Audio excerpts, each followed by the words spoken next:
Okay, recording? Good. Alright, this is how to prepare and give an interferon shot. Now, a lot of people with MS have auto-injectors now, but those of you that have fibrolamellar, unfortunately, take a different preparation. First, you're going to need the shot, and it comes in a box, and in the box, there's two vials. One is just water, and the other is the drug. Now, make sure that they give you tuberculin needles, a TB syringe, and you really need 2 of them. Don't let them cheap out and give you a diabetic syringe that's orange. For one thing, the needle, it's not going to go into where it's supposed to. It's very fine and very difficult to reconstitute with this needle, and you can't change a needle on a diabetic syringe. So make sure that when you get your supplies that they've given you tuberculin syringes. It's very important. So to open most tuberculin syringes, they come in this wrapper, and you just kind of take it like that and peel it apart. Obviously, before you did this, you should have washed your hands. You should be clean about stuff, but I kind of think that's common sense. You can go ahead and open both of them because you're going to need both of them. And if you notice, I just sort of instinctively kind of twist down the needle to make it a little tighter. That's just years of doing this. To get the lids off of these is pretty easy. You just take your thumb and you just push up. And believe me, if I can do it with my arthritic hands, it doesn't take much pressure to do that. You're going to do the same thing with this. You don't need to clean them off or anything because they were sterile under that lid. So as long as they don't touch anything, they don't need to be cleaned. You're going to take your first needle and you're going to pull it back. And I pull it back just about all the way so it's almost out, because the more air you inject in, the easier it is to pull out, because these are vacuums. So you really can't take anything out unless you first put something in. So I twisted down the needle a little bit, and then you just pull the cap straight off. So you can see this needle is a little bit longer and a little bit more durable than a diabetic needle.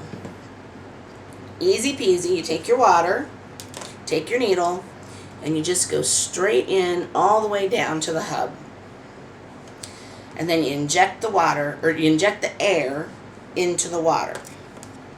Now, what you want to pull back is you want to pull back all the way to one, which is pretty much a full syringe of water.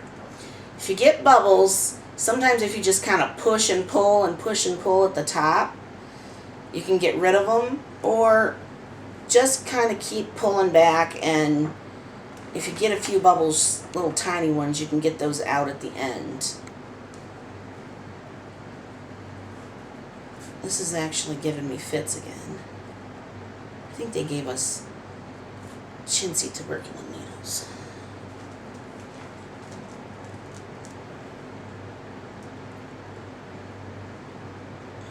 So I've got actually quite a bit of air in here. Now, it's not going to hurt anything if you get a couple of air bubbles in. You're not going to die. It actually takes about 60 cc's injected right into the port to kill you. 60 cc's of air. So a couple of little air bubbles that get injected into your belly are not going to hurt you. But the air displaces the volume of whatever you're measuring, so it's not as accurately measured if you have too many air bubbles. Hey, how about that? With very little flicking. I've actually had to fight with these needles more than that. Okay, so now you've got all the way down to the one. All the way down. Yeah, I know, right? Only when I'm being recorded. All the way down to the one with just the sterile water. Now, in here is like sort of like a pill that's going to disintegrate as soon as I inject it. So you put the needle back into the littler vial, which has the medicine in it. And you just put the water in. You just push the plunger in and leave it in there. Because what I do is, then I kind of take it and I kind of swirl it around like this and make sure that it dissolves completely. And it gets a little foamy, and sometimes it behooves you to let it settle down a little bit.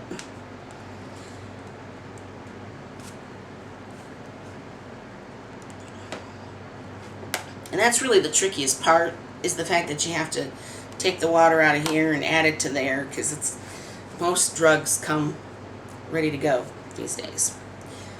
Now, you want to pull the needle out to where it's just in the bottle. Now, Jackson's dose is only 0.7. And I don't know if that's everybody's dose, but so instead of drawing all the way down to the 1, ultimately you want to only draw down to the 0.7.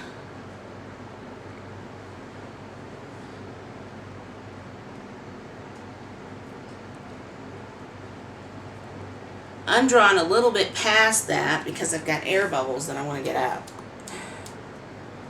And they're just little ones, so I'm just kind of flicking those. And you stop, when you're measuring on a syringe, you stop right on the line. So the top of the stopper is even with the line.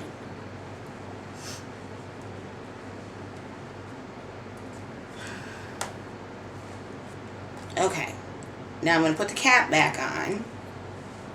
Now what I'm going to do is, I'm just going to take the needle off of here, and I'm going to put it on here.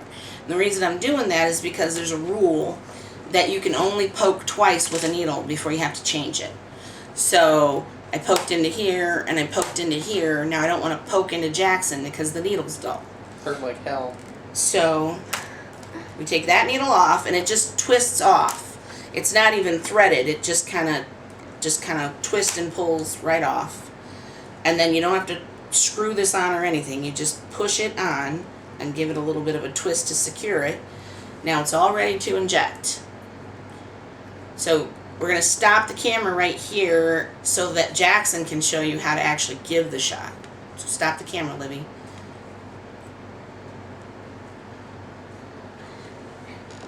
You need to set up my preparatory. You should have told me how to For the do this, injection. because I don't know how to do this. You can't hit stop?